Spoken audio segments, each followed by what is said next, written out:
Saudaraku yang dirahmati Allah, insya Allah pada episode kali ini kita akan membahas 7 metode atau cara berdagang ala Rasulullah Sallallahu Alaihi Wasallam yang menjadikan bisnis kita makin berkembang, usaha makin berkah.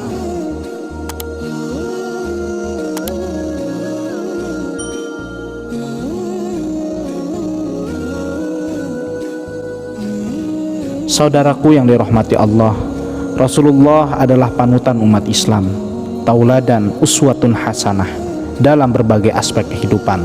Salah satunya juga di dalam bidang perniagaan atau perdagangan. Bagi saudara sekalian yang sedang merintis usaha, tak ada salahnya dan bahkan menjadi salah satu uswatun hasanah meniru cara berdagang ala Rasulullah agar bisnis dan usaha kita lebih menguntungkan dan mendapatkan limpahan keberkahan. Selain itu, apabila saudara sekalian sedang mengalami sulitnya pasang surut usaha, mempelajari tata cara berdagang ala Rasulullah adalah solusi yang tepat. Sebagaimana para sahabat Abu Bakar As-Siddiq, Abdurrahman bin Auf, dan juga para sahabat-sahabat yang berhasil di dalam niaganya berkat daripada mencontoh cara Rasulullah Sallallahu Alaihi Wasallam berdagang. Lantas apa saja 7 cara berdagang ala Rasulullah ini?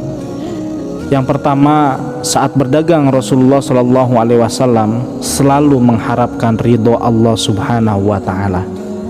Jadi yang pertama adalah senantiasa menjadikan visi, misi, tujuan daripada aktivitas di dunia ini adalah dalam mengharapkan ridho Allah.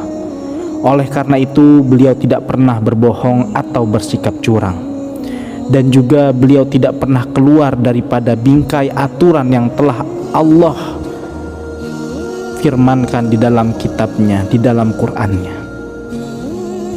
Sehingga sebelum kita masuk ke dalam 7 cara berdagang ala Rasulullah, kita harus niatkan berdagang, berniaga harus karena mengharapkan ridha Allah.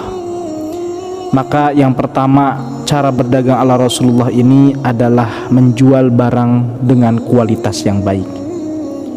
Rasulullah selalu menjajakan barang dengan kualitas terbaik. Andai kata memang ada kecacatan atau kerusakan, beliau pasti akan menginfokan kepada calon pembeli. Selain itu, harga yang ditetapkan juga sepadan dengan kualitas yang dijajakan tersebut. Oleh karenanya, konsumen daripada Rasulullah selalu merasa puas. Cara berdagang ini juga diwariskan oleh Rasulullah kepada kita melalui hadis riwayat Ibnu Majah, yang pada intinya Nabi Muhammad SAW bersabda bahwa semua muslim adalah saudara bagi muslim lainnya, sehingga tidak halal apabila seorang muslim menjual barang cacat kecuali ia telah menjelaskannya dengan detail, menjelaskannya dengan apa adanya. Sehingga selain daripada menjaga hubungan baik dengan konsumen, maka menjual barang berkualitas baik akan menjadikan konsumen kembali kepada kita sebagai penjual, karena dinilai kualitas kita terbaik dengan sepadan harga yang kita berikan. Kemudian yang kedua adalah sabar dan tidak pernah putus asa. Kita tahu saudara semua bahwa situasi pasar sering tidak menentu, sehingga ada kalanya barang dagangan kita sulit terjual. Apabila hal ini terjadi, yang dapat kita terapkan adalah selalu bersabar dan tidak putus asa dalam mencari pembeli. Cara berdagang Rasulullah ini mungkin berat untuk diterapkan, namun pasti ada hasilnya. Hal ini karena Allah telah menjanjikan rahmat dan nikmat kepada hambanya yang tak kenal menyerah serta terus berusaha. Kita pernah mendengar bahwa innallaha ma'as-sabirin. Firman Allah Subhanahu wa Ta'ala terkait bahwa Allah senantiasa bersama dengan orang-orang yang bersabar. Maka ketika kita keluar dari rumah untuk mencari nafkah dan mendapatkan ridho dari Allah Subhanahu wa Ta'ala dengan sabar dan tidak mudah putus asa, maka Allah Subhanahu wa Ta'ala akan senantiasa bersama dengan kita. Yang ketiga adalah selalu bersikap jujur. Nabi Muhammad SAW terkenal sebagai pribadi yang jujur. Beliau selalu menjelaskan kondisi barang dagangan secara detail dan tidak pernah mengurangi timbangan. Tak heran jika hingga akhir hayatnya Rasulullah SAW ini dijuluki Al-Amin, artinya dapat dipercaya, sekalipun oleh kafir Quraisy sekalipun. Oleh karena itu, apabila kita ingin berdagang seperti berdagangnya Rasulullah SAW, biasakan kita bersikap jujur dan hindari setiap tindakan curang. Pastikan bahwa takaran yang kita berikan sudah sesuai dengan jumlah pembelian. Bahkan tak ada salahnya jika kita ingin bersikap dermawan dengan menambahkan sedikit bonus pada pelanggan. Yang keempat adalah mengambil untung dalam jumlah yang wajar. Ketika berdagang, Rasulullah SAW tak hanya berorientasi pada laba keuntungan, tetapi juga beliau mengharapkan berkah dan ridho dari Allah Subhanahu wa Ta'ala. Oleh karena itu, harga barang selalu sesuai dengan kualitasnya. Bahkan beliau tak ragu untuk menjelaskan modal berdagang agar pembeli tahu betapa untung yang diambil dari setiap perdagangan. Ilmu berdagang ala Rasulullah yang satu ini dapat kita terapkan dengan cara mengambil untung sewajarnya sesuai biaya produksi, bahan baku, dan kondisi barang. Dengan demikian pembeli akan puas dan bisnis pun akan berkah. Dan jangan kita khawatir kehilangan pelanggan. Justru dengan kita menjelaskan keuntungan yang kita ambil, itu menjadikan pelanggan akan bersimpati kepada kita, dan tentunya merupakan bagian daripada kejujuran. Kemudian yang kelima adalah membangun personal branding dengan baik, atau membangun pribadi di mata konsumen dengan baik. Dalam berbisnis, kita perlu membangun personal branding yang baik sehingga mendapat kepercayaan pelanggan. Sebelum usahanya sukses, Nabi Muhammad SAW menunjukkan kepribadian jujur, soleh, dan dapat dipercaya. Tak heran jika banyak pihak tertarik untuk berinvestasi secara bagi hasil dengan beliau. Salah satunya adalah Siti Khadijah yang kelak akan menjadi istri daripada Nabi Muhammad SAW. Karena pribadi yang jujur ini menjadikan personal brandingnya baik, dikenal oleh masyarakat banyak.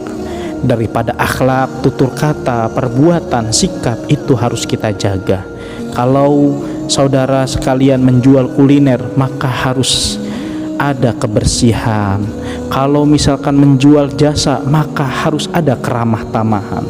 Yang itu semuanya harus kita jaga agar para konsumen menjadi baik kepada kita dan juga kita baik di mata Allah Subhanahu wa Ta'ala. Kemudian yang ketujuh adalah pilih strategi marketing yang tepat. Berdagang ala Rasulullah SAW juga harus memperhatikan strategi marketing. Dahulu beliau selalu melakukan segmentasi pasar sesuai kebiasaan, gaya hidup, dan kebutuhan masyarakat di tiap wilayah. Selain itu, Rasulullah SAW juga menjalin silaturahmi dengan para pembeli dan melakukan ekspansi bisnis ke berbagai wilayah. Tiap kali mengunjungi daerah baru, beliau Muhammad SAW selalu membawa dagangan sesuai kebutuhan masyarakat di situ. Tak heran jika bisnisnya cepat berkembang. Ketika beliau ke Syam, maka beliau membawa kurma dari Mekah, dan ketika sudah di Syam, beliau membawa kulit dari Syam yang akan dijual lagi di Mekah. Sehingga di setiap momen yang beliau laksanakan di ekspansinya senantiasa ada keuntungan, dan senantiasa di situ ada strategi marketing yang tepat sesuai dengan kebutuhan yang diminati oleh masyarakat setempat.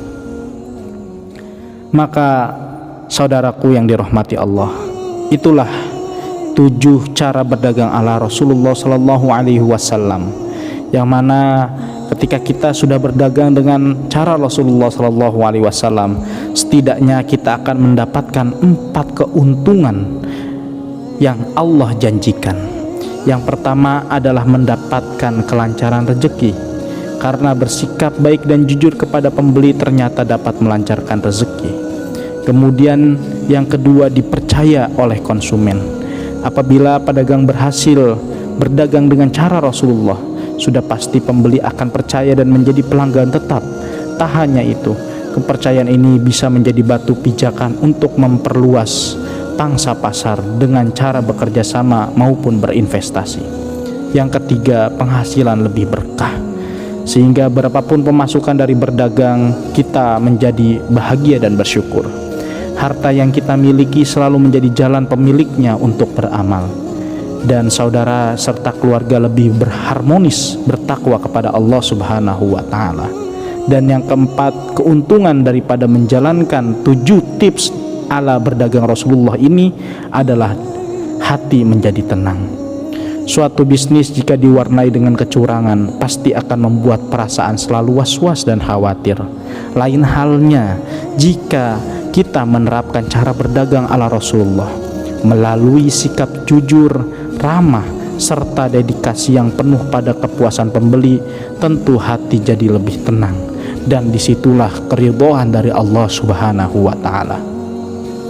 Demikian yang bisa disampaikan. Semoga saudaraku semua senantiasa Allah berikan kemudahan untuk bisa menjalankan bisnis usahanya sesuai dengan Rasulullah SAW ajarkan kepada kita. Demikian yang dapat disampaikan. Apabila ada kesalahan, kami mohon maaf, dan apabila ada kebenaran, hanyalah datang dari Allah Subhanahu wa Ta'ala. Wassalamualaikum warahmatullahi wabarakatuh.